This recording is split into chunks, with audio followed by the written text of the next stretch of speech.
We're so excited to kick off our second BE.Hour webinar, this time on individual versus cooperative behavior change. My name is Maria Dabrowski, and I am a senior associate at the Center for Behavior and the Environment, also known as the B Center, in our engagement and demand team. Before we dig in, I want to note again that we're recording, for all those who are just joining, we're recording the speaking parts of the sessions, not the breakout rooms. If you have any privacy concerns at all, feel free to change your name, turn off your video, and we'll go ahead and get started. And we've also enabled closed captioning for anyone who would like to see the words on the screen as I say them. So now, we have a nice little star left over from the maps, which I'm sure Katie can help us get rid of. So quickly, last time, to begin, here's a brief recap of the webinar that we had in July, which if you would like a recording, please feel free to email me. I'll share my email in the chat. The webinar was all about framing as the first step to the behavior-centered design journey, or the BCD journey, which is an acronym you'll see a lot. And we welcomed Meg from our B Center Learning and Tools team, who talked to us about the importance of starting the BCD journey with framing. We also heard from Monica Varela, who is RARE's Lands for Life leader, who gave us examples of how framing was integral to the Lands for Life regenerative agriculture program in Colombia.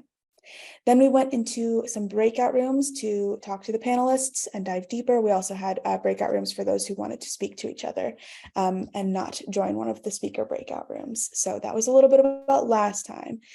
This time, though, we are going to follow the same outline. We're going to have two awesome speakers, then we're going to go into breakout rooms and for a bit of a Q&A session.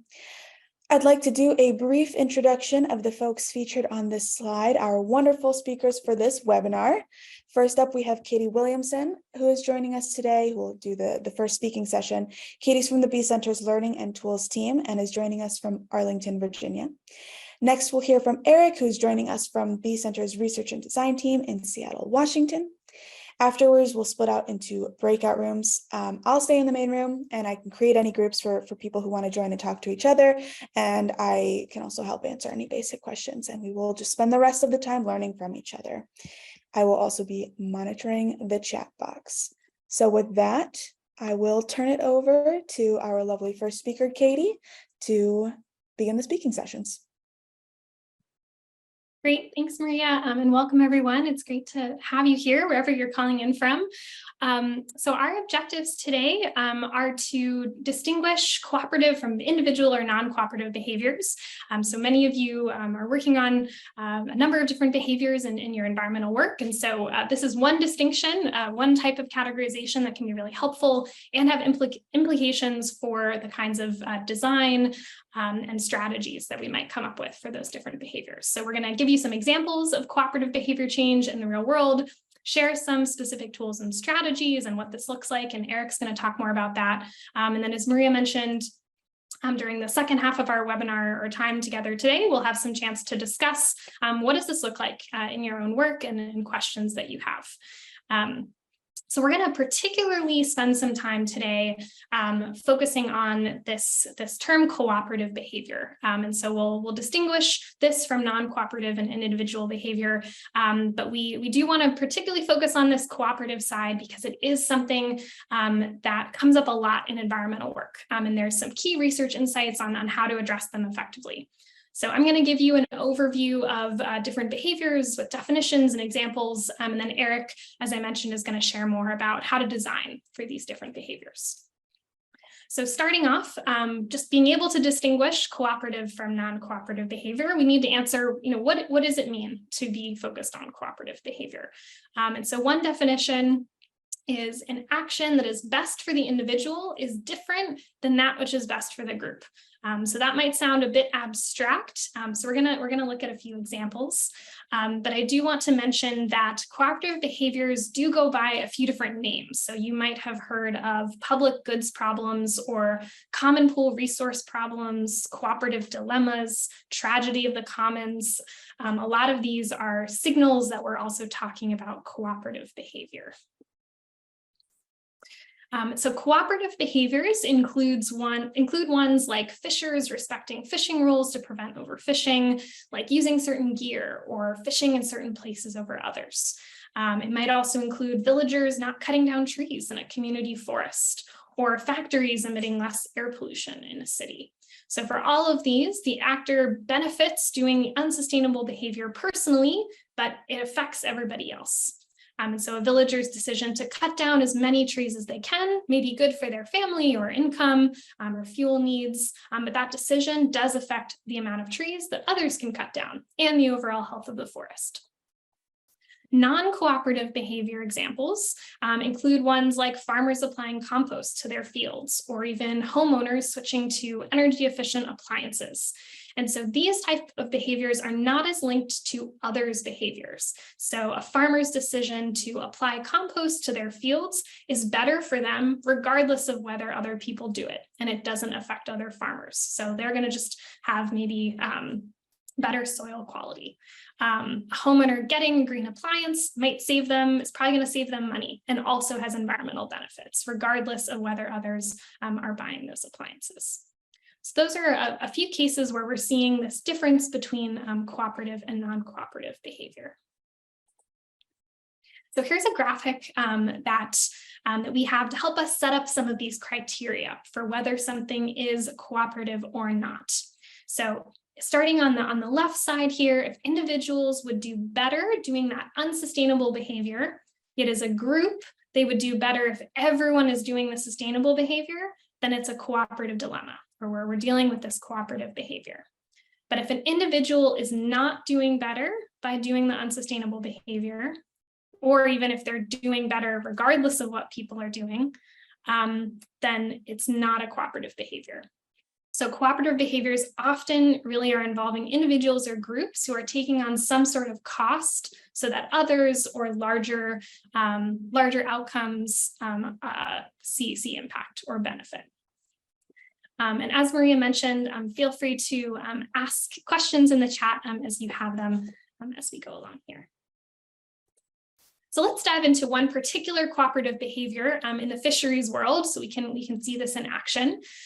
So in RARE's Fish Forever program, the main technical solution that we're encouraging in communities is managed access and reserves. So this means that fishers register to get exclusive access to waters in their coastal community, and also set up reserves, which are the areas that no one fishes in to help the fish populations replenish. So you can see on the screen here, the designated area where fishers have exclusive access, and then the reserves. These are the areas that are shaded where those fish populations are growing. So a cooperative behavior here would be respecting the fishing rules and also not fishing in the reserve. So if we check our conditions on this that I mentioned earlier, let's see that it just meets those two different criteria. So first, we have that each actor must individually do better by doing the uncooperative behavior regardless of what everyone else does. So in our fisheries example, if I'm a fisher and I think if I catch as many fish as I can and I choose to fish in the reserves, so that unsustainable behavior, I get more fish. So that's better for me to do that. But other people are going to get fewer fish, and there are fewer fish overall. So we meet that first condition. As a group, all the actors do better if everyone does the cooperative behavior, or that sustainable behavior, as compared to everyone doing the uncooperative behavior. So if I change to catch fish only according to the rules and I don't fish in the reserves, then I get fewer fish. So I'm taking on that cost, but other people may get as many fish as me, and there are more fish overall.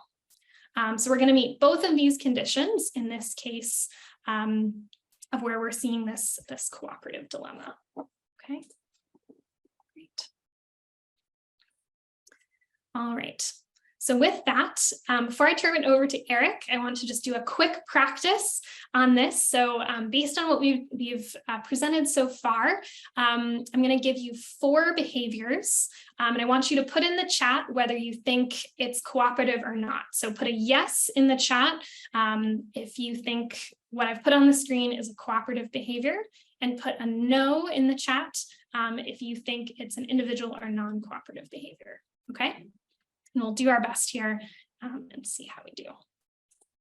Okay, so let's start with this one. Farmers irrigating crops daily. All right, so this is going to be an example of a cooperative behavior. So we have a shared resource where farmers, this is a case of where farmers take as much water as they can from a shared aquifer.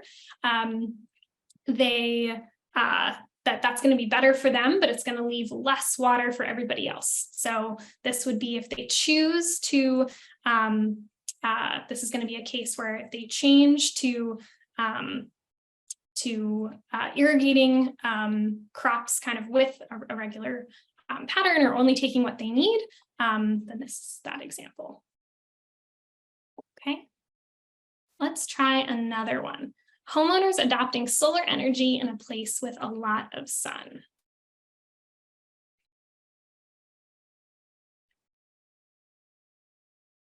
All right, I'm seeing more non-cooperatives here.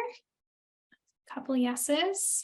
Okay, so this is an example of a non-cooperative behavior because in this case, we're assuming, particularly in this example, that homeowners, so if you live in a place with a lot of sun, you're going to do better regardless of what other people are doing. You're going to do better and save money switching to solar energy in this case. So that's why this one would be non-cooperative. I think it's worth noting that in a case where homeowners it's like a lot more costly for them to adopt solar energy and they're not in a place with a lot of sun, that actually might make this a cooperative behavior, right? Because they're actually taking on that cost for the benefit of others and these larger environmental goals. All right, let's try number 3, tourists staying on the trail in a national park. What do we think? Yes or no?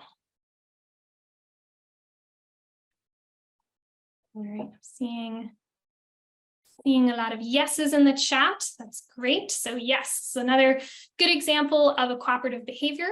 So as a tourist, if you choose to go off the trail, you might have a more private experience, but that is going to affect the park and others overall. So by staying on the trail, even if it's a bit more crowded, that is a cost. All right, and then the last one, so industries upstream setting pollution standards for downstream water quality in those communities. What do we think?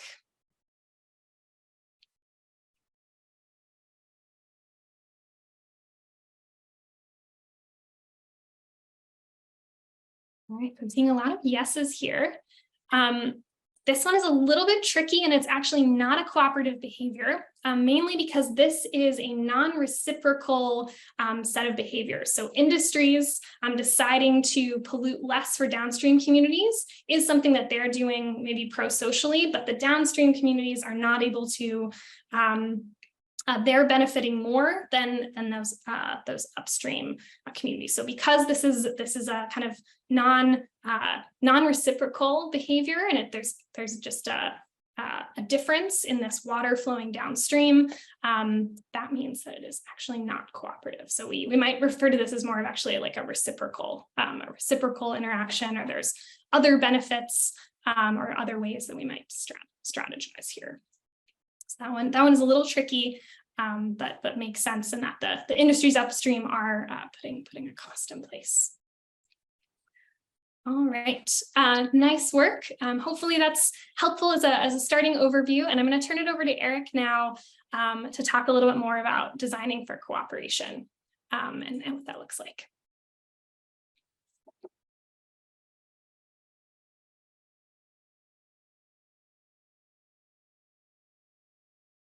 Sorry about that. So, we've heard a lot now on kind of like how to diagnose whether or not the behavior you're looking at is cooperative. But importantly, that only matters if what you would do is different, depending on whether the behavior is of this kind of cooperative type or not.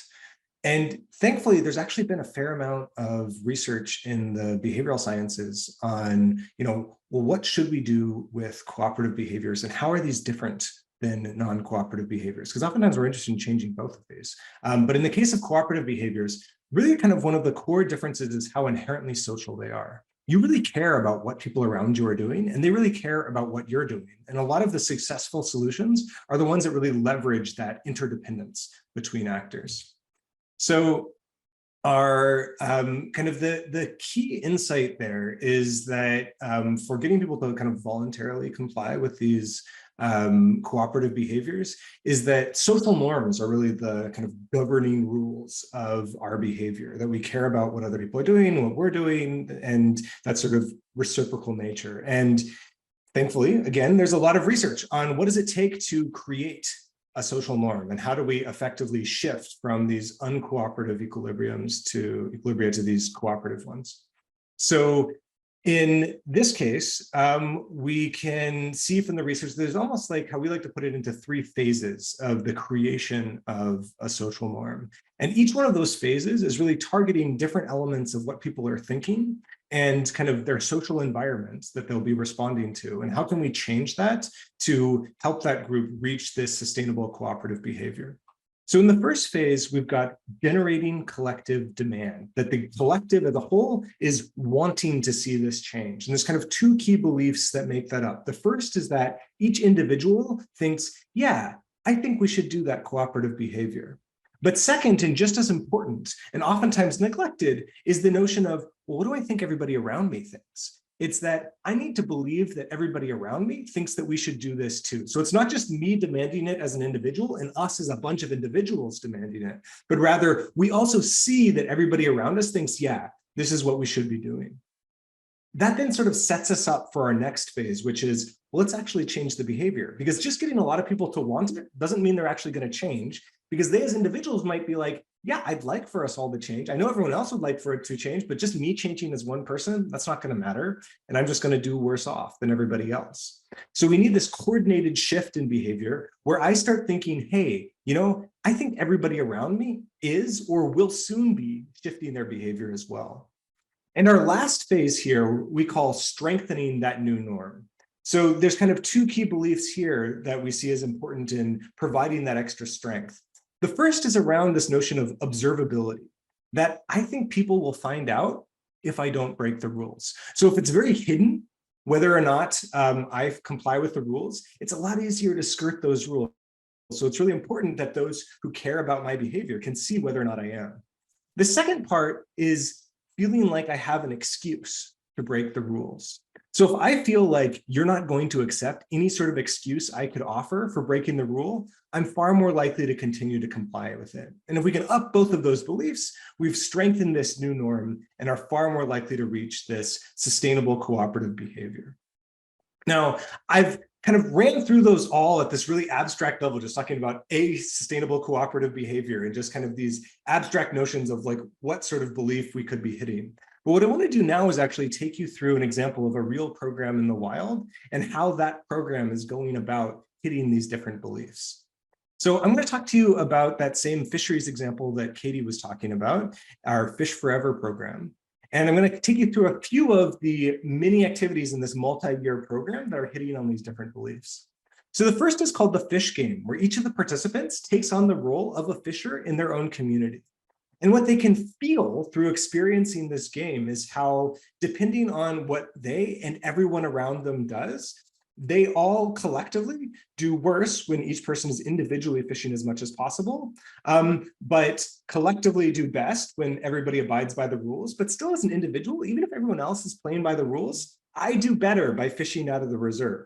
So that has that dynamic of cooperation that is so key for these kinds of solutions. And people can see it and they start thinking, well, I think that this is the kind of outcome that I would like. You know, I would like this cooperative outcome.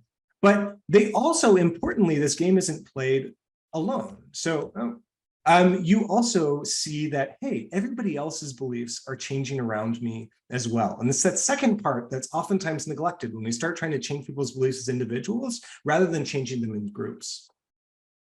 We can see that same sort of dynamic playing out in a lot of the sort of public engagement in a program like Fish Forever. So if you're doing parades, for example, and everybody's getting together, talking about the importance of cooperating around the management of this resource, well, that changes your own beliefs, right? Where you start thinking like, hey, I think this is an outcome I would like for my community. But importantly, it's also doing that second bit as well, right? It's not just changing my individual beliefs, it's changing what I think everybody around me thinks as well, because we're doing it as a group. So through activities like this, you've kind of built that collective demand where a community as a whole is coming together and saying, one, each of us as individuals wants this, but two, I can see everybody around me wants it as well. So you've hit those two key first beliefs. But importantly, the behavior is not going to change just as a result of that. You need to give people this opportunity for coordination, this opportunity for changing as a group together. So how do we do that? Well, one example is activities like pledge events, right? So in a case like this, all the fishers in a community, as well as the community leaders, stand before each other and pledge to abide by the rules of that fishery. So what does this do for people? Well, first of all, it shifts your belief of, well, I think that you believe that we should be doing this behavior, right? Because if I see everybody else pledging to do this, it's like, all right, I believe that you think we should be. But most importantly, I also think you will, because you've just told me that, okay, from this point forward, we're all changing our behavior together. So we're all shifting at the same time. And third, it also helps doing some elimination of excuses, right? Because it's hard for me to come back next week and say, I didn't know what the rules were when I just pledged in front of all of you that I was going to abide from them in the previous week. So that pledge event gives us opportunity to coordinate that shift, right? But we're still looking for, okay, even if that resulted in a successful shift in behavior, what's going to make this sustain? What's going to make this actually last? So here's an example of a reserve area where no one's supposed to fish in there. And how is it marked? So you see that big buoy out in the front? Well, what does that buoy do? You might assume that, like, what is that buoy doing? It's telling us where the border is. So you know where you're allowed to fish and where you're not. And it does that. But I think actually what it's doing is a lot more powerful. So first of all, it's making sure that everyone's behavior is observable. You know, the water is kind of, without that buoy, it's a little ambiguous where the edge might be. And I can say, okay, you're going to know whether or not I'm fishing in the reserve if you can see that my boat is on which side of the buoy. So it's providing that observability that wasn't there before. Second, it starts eliminating my excuses, right?